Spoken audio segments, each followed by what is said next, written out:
Assalamualaikum warahmatullahi wabarakatuh. Welcome back to my channel Sabrek Official. Pada kesempatan kali ini di sini saya akan menyemai cabai dalam pot khususnya ya guys.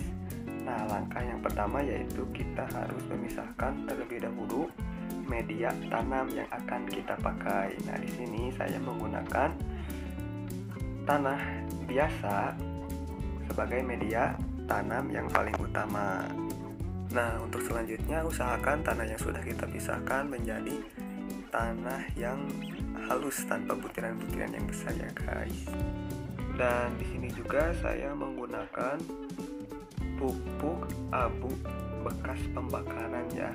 Nah, perlu digarisbawahi bahwasanya pupuk di sini itu bahan bakarnya mengandung dari pepohonan seperti kayu, terus bambu kayak gitu. Nah, kebetulan kalau misalnya di kampung-kampung dalam pertanian itu suka menggunakan pupuk yang sifatnya itu seperti ini ya guys. Setelah mengambil pupuk, maka di sini saya langsung memisahkan antara pupuk dengan tanah biasa. Nah, di sini juga sudah kelihatan kalau tanah itu berwarna coklat sedangkan pupuk yang sifatnya itu berwarna hitam. Nah, selanjutnya langsung saja gaskeun dicampurkan antara pupuk dengan tanah yang sudah kita haluskan.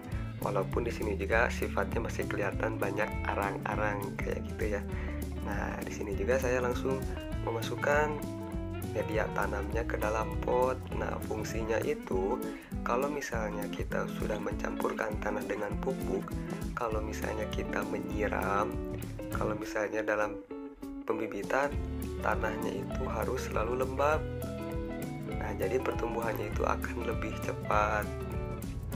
Nah, di sini juga saya disortir terlebih dahulu. Kalau misalnya banyak yang gede-gede maka harus dipisahkan terlebih dahulu. Diusahakan cabai yang akan kita tanam itu cabainya udah matang. Jangan sampai kalau misalnya kita mau pembibitan cabainya itu cabai yang muda. Nah, kita garis bawahi kalau misalnya biji cabai yang muda itu kemungkinan besar gak akan tumbuh seperti itu. Makanya kalau misalnya dalam pembibitan sebisa mungkin cabainya itu harus cabai yang udah matang. Setelah media tanamnya sudah siap, maka kita langsung saja buat lubang untuk memasukkan benihnya. Nah, usahakan lubang yang dibuat itu jangan terlalu dalam, karena kalau misalnya terlalu dalam akan terhambat ke pertumbuhan benihnya. Nah, di sini juga bisa kita lihat media tanamnya itu jangan terlalu padat, asalkan si benihnya itu tertimbun. Nah, jangan lupa untuk pembibitan juga, karena di sini konteksnya di dalam pot, maka harus dikasih space, harus dikasih jarak maksudnya. Karena nanti kalau misalnya udah tumbuh, gampang untuk dipindah ke media tanam yang lain.